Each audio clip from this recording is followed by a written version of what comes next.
What's up, everyone? Killer Shrew fan here, and I don't know about all of you, but I am in a fantastic mood right about now.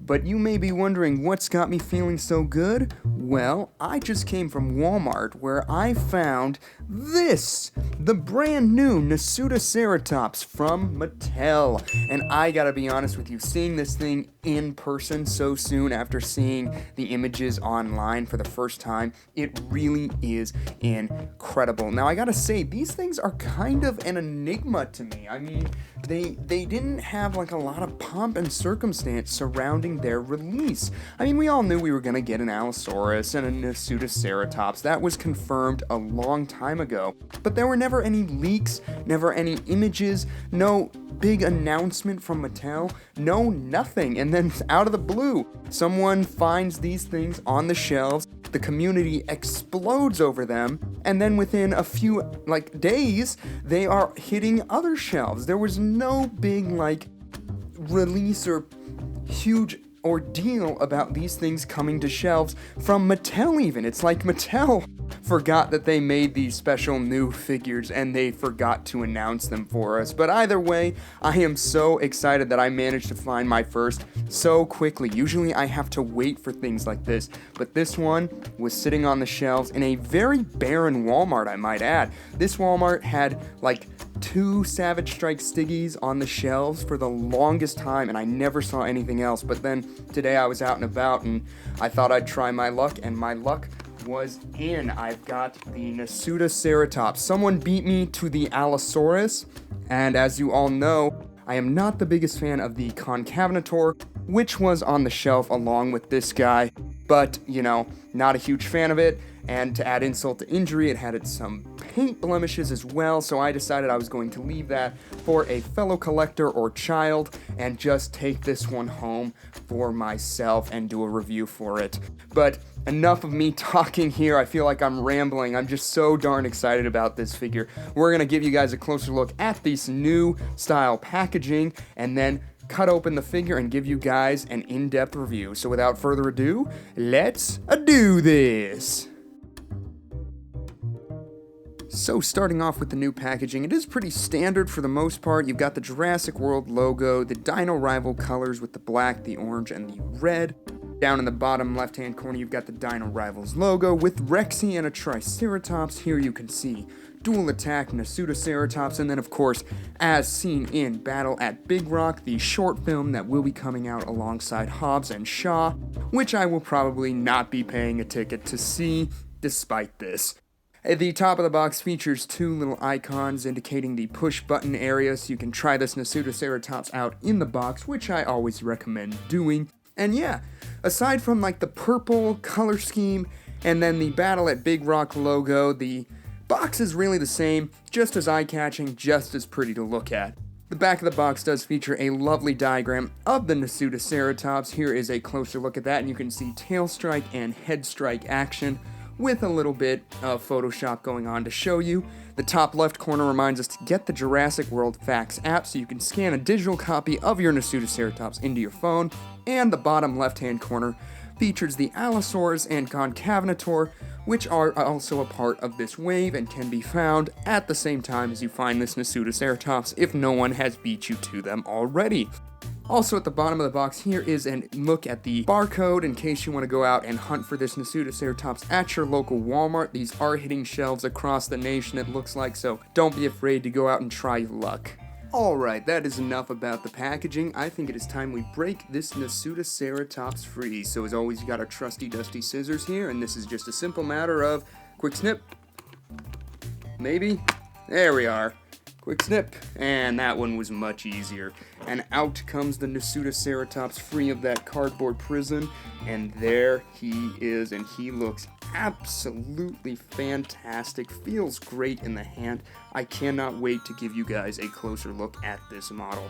So we're just gonna go ahead and jump right in. So without further ado, let's do this.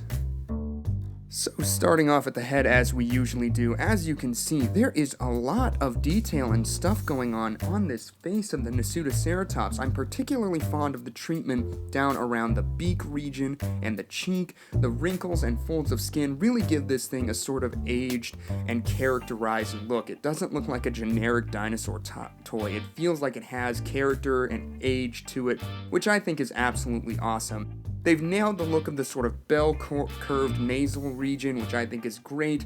The forward-facing ox horns have lovely texturing, and then once you kind of hit above the cheeks, you've got this lovely scaling and wrinkling going on.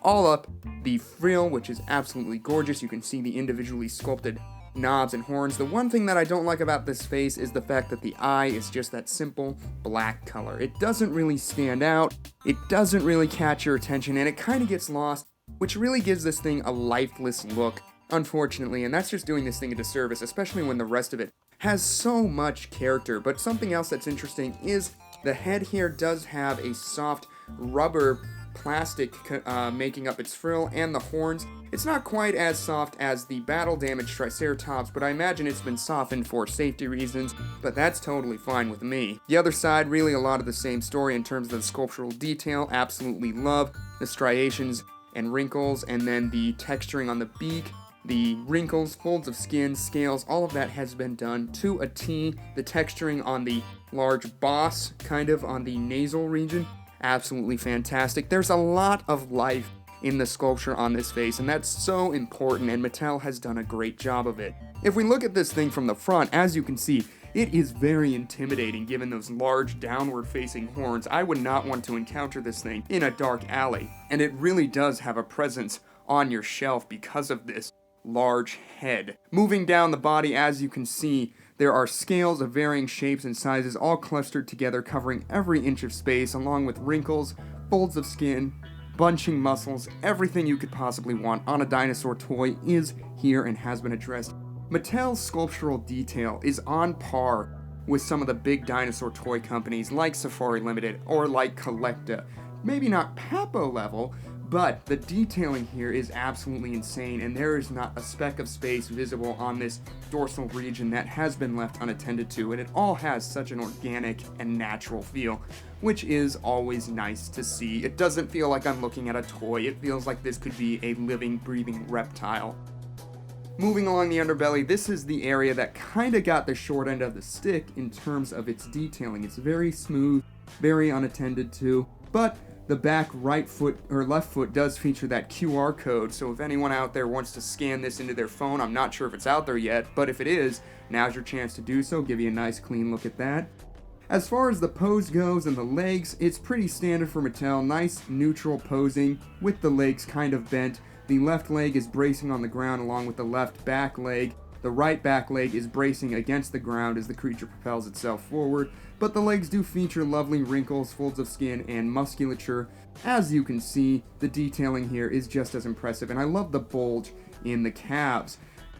The paint scheme on this Nasutoceratops is also very well done. It goes in the same vein as the rest of Mattel's new brightly colored dinosaur toys, but it's handled here quite well with the vibrant blues and reds, and then you've got lovely teal going on, transitioning up from the lower parts of the leg to the midsection. You have a cream underbelly. I love the red patterning and how it transitions to a brighter sort of orangish salmon color on the face. The cream on the nasal boss looks absolutely awesome. I do wish they had painted the beak, but, you know, for the rest of what you're getting, I do think it is pretty good.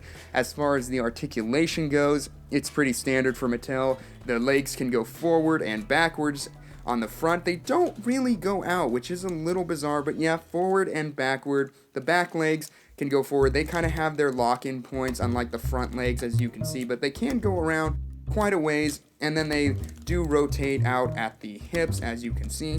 Not really sure what you would want to do with that, especially since the front legs do not do that, but hey, what can I say? It's pretty standard stuff. Now for the action gimmick, again, very standard for what we have seen in the dual attack line. The front button triggers the head here. It goes up and down, in a head ramming action. And the head can be positioned a little bit.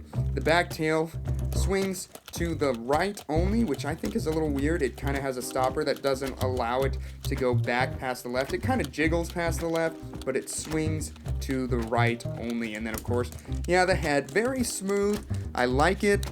I mean, I don't really care for the tail swinging action, and I would trade that for sound effects any day, but the head is pretty cool, especially with its massive size. This is the biggest frill I think we've seen so far. As far as the size of this Nasutoceratops goes, from the tip of the tail to the front of the horns, you're looking at right around 12¼ inches long, and I can't tell you the centimeters on this thing, I am sorry, but about 12¼ centimeters long, and from the base all the way to the highest point, you're looking at right around 5 inches off the ground. I know that's a little out of frame there, and I do apologize for that, but yes, it is right around 5 inches. So not a horribly sized figure by any stretch of the imagination. It's quite the sizable beast, and like I said, intimidating on your shelf. For size comparison, I do apologize. I am away from my Jurassic collection at the moment, and I don't really have a lot to show you. So instead, I'll bring in the Safari Limited Nasutoceratops, just to kind of illustrate my point to show that Mattel is no pushover when it comes to the amount of detail that they cram into these things. Sure, it is not Safari Limited level, but it's definitely up there. And as you can see, I think these two almost work well together. I mean, obviously their colors are quite different, but the stylization of the scaling kind of makes them feel like they could be in the same world.